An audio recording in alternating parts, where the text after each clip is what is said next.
Hey everyone, Gina here with Balanced Body Solutions, and today is the second part of the video series talking about core and how to bring in pelvic floor muscles for an extra strong core.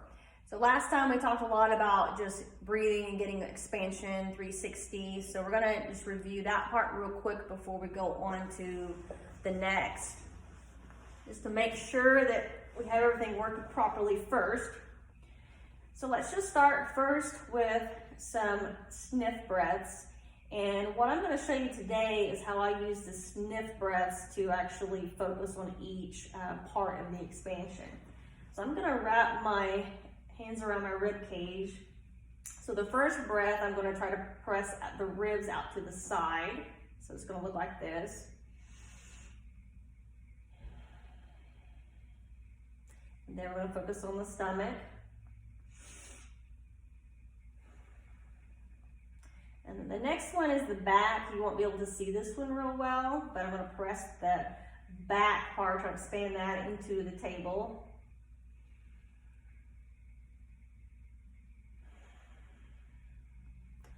And then we talked a little bit about quick sniff breaths last time, so we're just going to do a few of those. With this one, I'm not going to be focusing on each area separately. I'm going to be focusing on bringing it all together, so it'll look like this.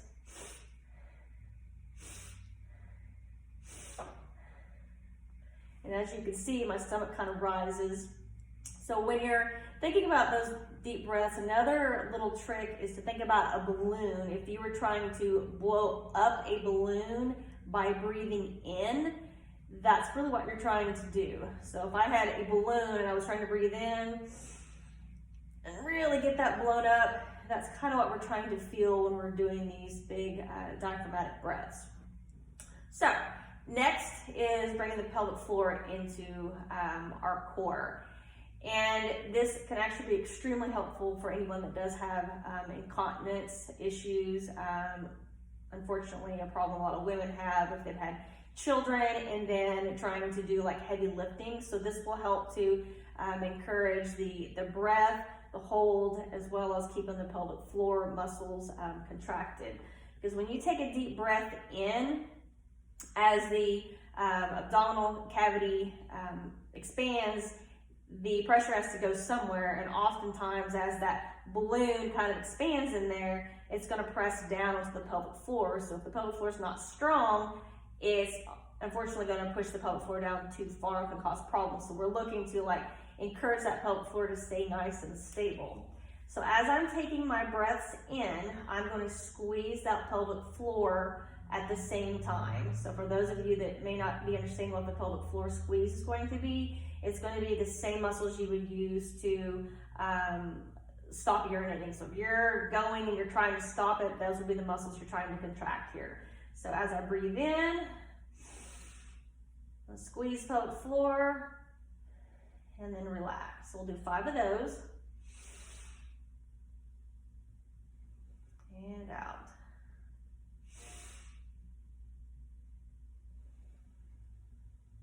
And it's really your choice on this if you want to do the sniff breaths or if you want to just take a smaller, more controlled breath, that's fine as well. But we're just focusing on breathing in, squeezing pelvic floor, and then relaxing.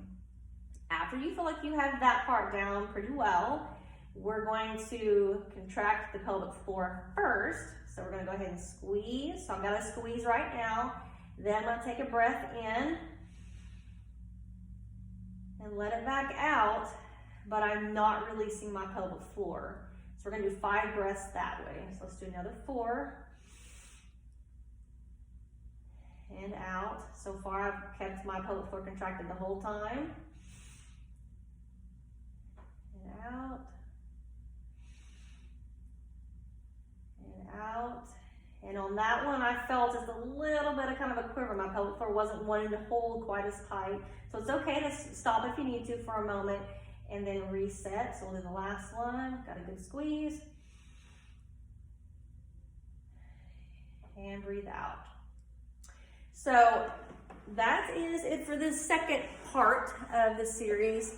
For the last part, we're going to kind of incorporate the breathing, pulling in pelvic floor, bracing, and then doing some movements to really try to encourage all of those to work together to get you a nice strong core. I hope that helps.